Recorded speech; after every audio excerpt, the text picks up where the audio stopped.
समाज के सभी प्रभु अपने कैमरे से सीधे आपके वो हमारे बाबाशाह हैं श्रीमान भीमाराम जी देश का और समाज का भला होगा। उसी कड़ी में बाबा खिमराज जी महाराज ने कहा कि वीरो हिलमिल सोचो पहली और घर घर माती है फूट आजादी के सहरेली। परंपरा और जिस आश्रम से आता हूँ वहाँ का जो मुख्य ध्येय है अभी सोमन जी ने आपको बताया कि आध्यात्मिकता के साथ शिक्षा और चिकित्सा वर्ड होते हैं। एक तो इंस्पायरेशन और एक होता है इम्प्रेशन, जिसका अर्थ होता है एक का होता है प्रभावित होना और एक का होता है प्रेरित होना।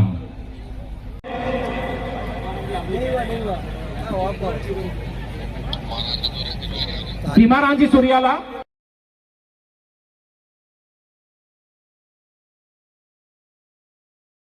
पुरस्कार प्राप्त करेंगे, समझा गया है। इसके लिए भी जोरदार तालियां हो जाए।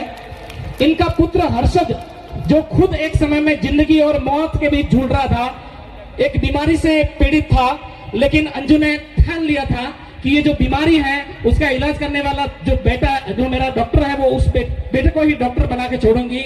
इनका जो बेटा है हर्षद, वो थैलेसीमिया बीमारी से पीड़ित था, लेकिन उनके भागीरथी प्रयासों से ये जो बेटा है, वो बेटा जो है नीट एग्जाम के बाद में वर्तमान में 4 वर्षीय एमबीबीएस कर रहा है, सरकारी कॉलेज में एमबीबीएस कर रहा है। तो निश्चित रूप से ये बहुत बड़ी बात है हमारे समाज के लिए।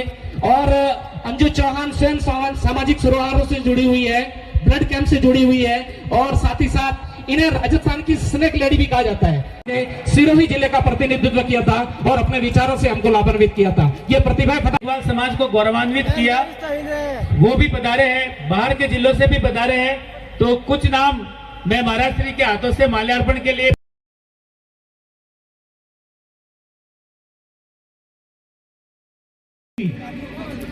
जिन प्रतिभाओं का यहाँ से नाम पुकारा गया है, वो प्रतिभा गर्व होता है। जिस व्यक्ति ने भारत के संविधान को लिखा वो हमारे पूर्वज थे। बड़ा फक्र करते हैं जिस व्यक्ति ने भारत के संविधान को अंगीकृत किया। कहीं कहीं दलित समाज से आते थे, लेकिन बाबा साहब को इसलिए मौका नहीं मिला संविधान लिखने का कि उनको पानी पीने का अधिकार नहीं था। इसलिए भी मौका नहीं मिला कि उनको उस टाइम पे छुआछूत जैसी चीजें थी। जब भारत में संविधान लिखने की बारी आई, सोचा परखा देखा कि किस व्यक्ति को भारत के देश का संविधान लिखने का मौका दे, तो बाबा साहब को इसलिए मौका मिला कि उस जमाने में बाबा साहब से पढ़ा लिखा व्यक्ति कोई नहीं था, इसलिए भारत के संविधान लिखने का मौका बाबा साहब को मिला।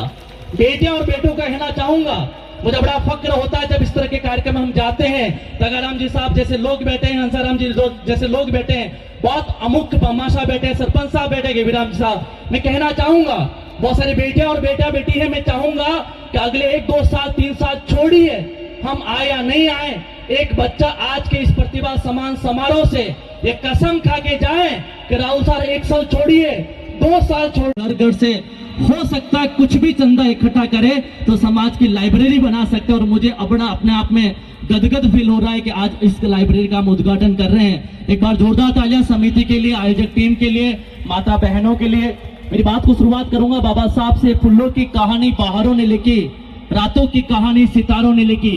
अब नहीं है मेघवाद समाज किसी का गुलाम, क्योंकि मेघवाद समाज के भविष्य का बाबा साहब ने लिखी, बाबा साहब ने लिखी। साथियों, जब हम कभी किसी वक्ताओं को सुनते हैं, बहुत सारे वक्ताओं ने अपनी बात को रखा, आदरणीय गुरुदेव ने भी अपनी बात को रखा, बहुत सारे लोगों को हमें सुनना है। मैं आज इसलिए नहीं आया कि मुझे आप सुने। पिंडवाड़ा, सिरोही जितने महानुभाव लोग बैठे हैं, मैं सबको लगभग जानता हूं। जहां मुझे मौका मिलता मैं जरूर जाता हूं। कुछ बातें हैं जो इस मंच से पिंडवाड़ा क्षेत्र के लिए मैं चाहूंगा कहूंगा, तो मुझे लगता है अगली बार राहुल मेघवाल जैसे व्यक्ति को यहाँ बुलाने की जरूरत नहीं पड़ेगी, हम में से कोई व्यक्ति अतिथि बने। बहुत सारे युवाओं को मैं देख पा रहा था, कुछ लोग अपनी बात को जब रख रहे थे तो आपस में मुस्कुरा रहे थे।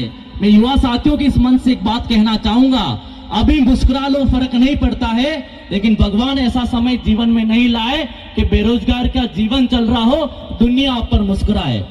आज का कार्यक्रम हमारे समाज का कार्यक्रम है, हम सभी का कार्यक्रम है। हमारी जिम्मेदारी बनती है कि इस कार्यक्रम को हम कैसे सफल करें। बहुत सारे लोग हमें अपने आप को शिक्षा से जोड़ते हैं, क्योंकि मैं लाइब्रेरी पे थोड़ी देर बाद आऊंगा। पहले मैं चाहूंगा कि सामाजिक आगाज, क्रांति युवाओं के लिए कैसे प्रेरणादायक बात हो सकती है। छोटी सी बात मैं जो आप सभी के बीच में कहना चाहूंगा, किसी व्यक्ति को पानी पीने के मात्रे से नहीं, आवाज मात्र से नहीं, परछाई पड़ जाने से अपवित्र मानते थे। और उस जमाने में उस व्यक्ति ने शिक्षा का अधिकार बनाया और भारत के लोकतंत्र को चलाने के लिए संविधान लिखा, वो बाबा साहब थे। हम यहाँ बैठे हैं तो इसलिए नहीं बैठे कि हमारा जीवन शुरू हो, इसलिए नहीं बैठे कि हमारे पास पानी की बोतल आ, पानी पिए। इस पानी की बोतल के लिए जिस व्यक्ति ने संघर्ष किया, उसने एक ही बात कही, शिक्षा को अपना अधिकार बनाओ, लोग आपके चरणों में चूमेंगे। वो बाबा साहब थे, उनकी वजह से आज हम यहाँ हैं। बड़ा फक्र करते हैं, बड़ा